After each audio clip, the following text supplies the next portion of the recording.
बिस्मिल्लाहिर्रहमानिर्रहीम जी, अस्सलाम वालेकुम। ये जो मेरा लेक्चर है आज का, ये हमारा लेक्चर है United nation conference on human environment 1972 के हवाले से।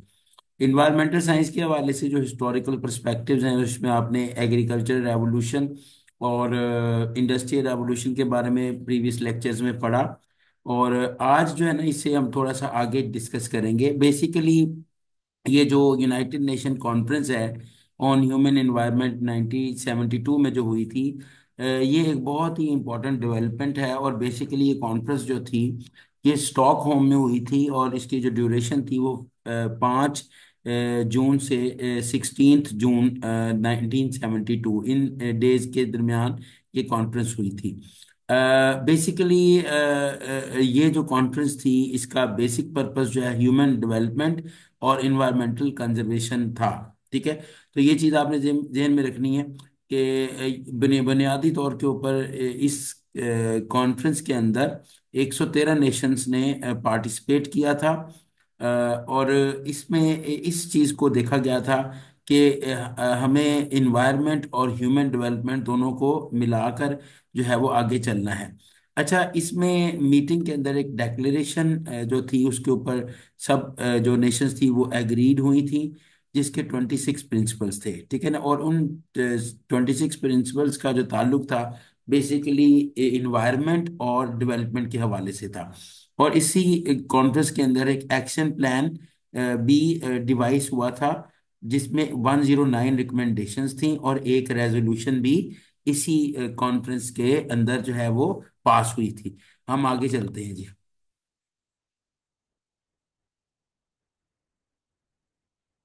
अच्छा, अब देखें इसके प्रिंसिपल्स के ऊपर अगर हम बात करें, तो वो जो 26 प्रिंसिपल्स हैं, उनको वन बाय वन हम जो है वो देख लेते हैं।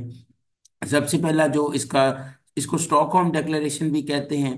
ठीक है ना। तो इसका जो सबसे पहला प्रिंसिपल है वो बेसिकली ये है कि ह्यूमन राइट्स जो हैं, उनको कंफर्म करना है, उनको एजर्ट करना है, कलोनियलिज्म को कंडेम करना है। दूसरी चीज ये है कि नेचुरल रिसोर्सेज को हमने प्रोटेक्ट करना है, उनकी प्रोटेक्शन करनी है, उनको सेफ गार्ड करना है। इसके अलावा तीसरा ये प्रिंसिपल था कि अर्थ की जो कैपेसिटी है रीनेबल एनर्जी रिसोर्सेज को प्रोड्यूस करने के हवाले से, उसको हमने मेंटेन करना है, ताकि रीनेबल एनर्जी रिसोर्सेज हमेशा प्रोड्यूस होते रहें और हम उन रिसोर्सेज को यूटिलाइज करें। वाइल्ड लाइफ को भी हमने प्रोटेक्ट करना है। नेक्स्ट प्रिंसिपल था कि नॉन रीनेबल एनर्जी रिसोर्सेज जो है ना, उनको हमने शेयर भी करना है और हमने उनको एग्जॉस्ट नहीं करना। पोल्यूशन जो है उसको हमने, इन्वायरमेंट की जो कैपेसिटी है उस क्लीन करने के हवाले से, उससे ज्यादा हमने पोल्यूशन नहीं होने देनी। देखिए, बेसिकली जो इन्वायरमेंट होता है ना, उसकी एक अपनी कैपेसिटी होती है कि कितने पोल्यूटेंट्स को वो वाश आउट कर सकता है या क्लीन कर सकता है। तो उस कैपेसिटी से ज्यादा अगर हम पोल्यूटेंट्स इंडक्ट करेंगे इन्वायरमेंट के अंदर, तो डेफिनेटली वो बहुत ज्यादा पोल्यूशन जो है वो इन्वायरमेंट में फैलेगी, जैसे कि फैल चुकी हुई है। तो हमें ना उससे ज्यादा एक्सीड नहीं होने देना पोल्यूशन को, ये इसका प्रिंसिपल था। इसके अलावा जो ओशनिक पोल्यूशन हो रही है, उसको भी हमने प्रिवेंट करना है, यानी ओशंस के अंदर जो पोल्यूशन हो रही है डिफरेंट फैक्टर्स की वजह से। इसके अलावा इन्वायरमेंट के हवाले से जो डेवलपमेंट है, जो भी रिक्वायर्ड है, उसको हमने इंटैक्ट करना है और उस डेवलपमेंट के हवाले से हमने काम करना है with respect to environment. Then next जो प्रिंसिपल था वो ये था कि डेवलपिंग कंट्रीज को हमने असिस्ट करना है, because they need assistance, they are facing socio economic challenges. तो उनको असिस्टेंस की जरूरत है। इसके अलावा जो डेवलपिंग कंट्रीज हैं, developing countries need reasonable prices for export to carry out environmental management. यानी कि जो इन्वायरमेंटल मैनेजमेंट टूल्स के हवाले से, इन्वायरमेंटल मैनेजमेंट के हवाले से उनको जो भी कमोडिटीज या टूल्स चाहिए, उनकी एक्सपोर्ट के हवाले से उनको रीजनेबल प्राइजेस जो है ना वो देने हैं। ठीक है। इसके अलावा इन्वायरमेंटल पॉलिसी जो है ऐसी बनानी है जो हमारी डेवलपमेंट को ना रोके। इसके अलावा डेवलपिंग कंट्रीज जो है ना, उनको डेवलपमेंट इन्वायरमेंट को डेवलप करने के लिए पैसे की जरूरत है और उनको फाइनेंशियल एड देनी है। इसके अलावा इंटीग्रेटेड डेवलपमेंट प्लानिंग जो है वो रिक्वायर्ड है, यानी डेवलपमेंट और प्लानिंग के हवाले से हमने इंटीग्रेटेड अप्रोच इस्तेमाल करनी। इंटीग्रेटेड अप्रोच एक ऐसी अप्रोच होती है जिसमें हम वेरियस तरह की जो हमारे पास सॉल्यूशंस होते हैं डिफरेंट तरह के, उनको इंटीग्रेट करके यूटिलाइज करते हैं, इकट्ठा करते हैं। इसके अलावा रैशनल प्लानिंग हमने करनी है, और रैशनल प्लानिंग इस हवाले से करनी है कि जो इन्वायरमेंट और डेवलपमेंट के हवाले से क्लैश है उसको हम रिजॉल्व कर सकें। बिकॉज बेसिकली होता है इस तरह से है कि अगर हम डेवलपमेंट की तरफ जाते हैं तो इन्वायरमेंट डिस्टॉर्ट होता है, और इन्वायरमेंट को प्रोटेक्ट करते हैं तो डेवलपमेंट जो है वो हॉल्ट हो जाती है। अच्छा, ह्यूमन सेटलमेंट्स को भी हमने प्लान करना है ताकि इन्वायरमेंटल प्रॉब्लम्स को एलिमिनेट किया जा सके। गवर्नमेंट्स को पॉपुलेशन पॉलिसीज को प्रॉपरली प्लान करना है ताकि पॉपुलेशन को हम कंट्रोल कर सकें। इसके बाद जो बाकी प्रिंसिपल्स हैं उसमें नेशनल इंस्टीट्यूशंस जो हैं उनको बेसिकली नेचुरल रिसोर्सेज के हवाले से जो है ना डेवलपमेंट ऑफ स्टेट्स, यानी आप ये कह लीजिए कि नेशनल इंस्टीट्यूशन को एक पर्टिकुलर डेवलपमेंट करनी चाहिए, पूरी प्लानिंग करनी चाहिए नेचुरल रिसोर्सेज की मैनेजमेंट और यूटिलाइजेशन के हवाले से। देन इसका नेक्स्ट प्रिंसिपल है कि साइंस एंड टेक्नोलॉजी जो है, एनवायरनमेंट को इम्प्रूव करने के लिए हमने साइंस एंड टेक्नोलॉजी को यूज़ करना है। इन्वायरमेंटल एजुकेशन को हमने लाजमी करार देना है, लोगों को इन्वायरमेंटल अवेयरनेस देनी है। इन्वायरमेंटल रिसर्च को हमने प्रमोट करना है ख़ासतौर पे डेवलपिंग कंट्रीज़ में। और स्टेट्स जो हैं वो अपने रिसोर्सेज को एक्सप्लॉइट करें, लेकिन उनको इंडेंजर होने से उन्होंने बचाना है। इसके अलावा हमने स्टेट्स को जहाँ पे रिसोर्सेज या स्पीशीज इंडेंजर्ड हो रही हैं उनको हमने कंपनसेट करना है। इसके अलावा हर नेशन जो है उसको अपने अपने स्टैंडर्ड्स जो है वो बनाने हैं विद रिस्पेक्ट टू एनवायरनमेंट।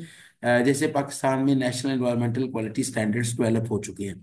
अच्छा, इसके अलावा जो there must be cooperation on international issues, जितने भी इंटरनेशनल इश्यूज हैं उन पे कोऑपरेशन बहुत ज़रूरी है। इंटरनेशनल ऑर्गेनाइजेशन जो है ना उनको भी अपना रोल प्ले करना है इन्वायरमेंट को इम्प्रूव करने के हवाले से, और जो वेपन्स ऑफ मैस डिस्ट्रक्शन है उनको हमने एलिमिनेट करना है। ये थे सारे इसके बेसिक प्रिंसिपल। अब इस कॉन्फ्रेंस जो है, जो जिसको स्टॉकहोम कॉन्फ्रेंस या डेक्लेरेशन भी कहते हैं, इसकी इंपॉर्टेंस अगर देखें तो बेसिकली आप ये गौर करें कि इस कॉन्फ्रेंस जो है ना उसने एक हमें फ्रेमवर्क दे दिया है कि जो फ्यूचर की इन्वायरमेंटल कॉपरेशन होगी स्टेट्स के दरमियान, उसके लिए एक फ्रेमवर्क इस कॉन्फ्रेंस ने हमें प्रोवाइड किया है।